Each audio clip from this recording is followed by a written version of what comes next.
We have a very high crime rate in South Africa, much higher than you would be able to imagine. And there are very few people in urban areas of the country who have not been directly affected by crime. I was held up in our house in a little suburb of Johannesburg by a man with a pistol in my office, my study, one Saturday morning. And a month later, my wife, Lily, was also held up, probably by the same team of men. I've been mugged several times by men with knives, and so it goes on. We've all experienced crime. My response to what I was exposed to was at first one of anger and of violation. But when I cooled down, and it took a long time, I got to asking myself, who are the people who are doing this? Are they monsters? Are they mad? Or could they be my kids or my grandchildren? Could they be me? So I got to wanting to meet people who had been in trouble with the law as ordinary people, as I might meet you or others on the street or in a supermarket. And so mainly through organizations dealing with rehabilitation of prisoners, I have met people who have offended.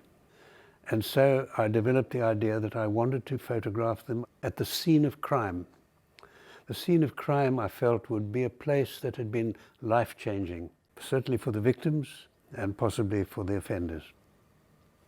I interview people after I've photographed them, and the interviews or a summary of those interviews then form an extended caption that I show with the pictures.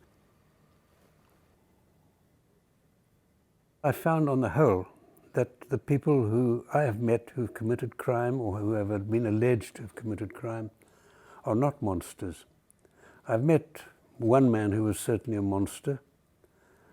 He was murdered shortly after I photographed him. But for the most part, these were people who were ordinary folk. Could have been me, could have been my kids, very easily. I don't believe that this work is going to have any effect on the rate of crime.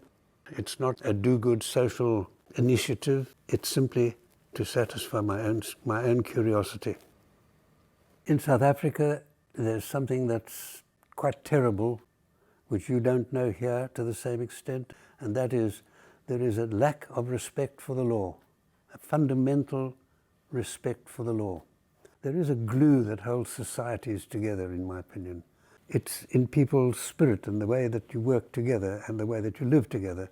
It's present, and it's not because your laws are better than ours. I think there's a deeper cohesion in these places like the United States and England. And we haven't got there yet in South Africa.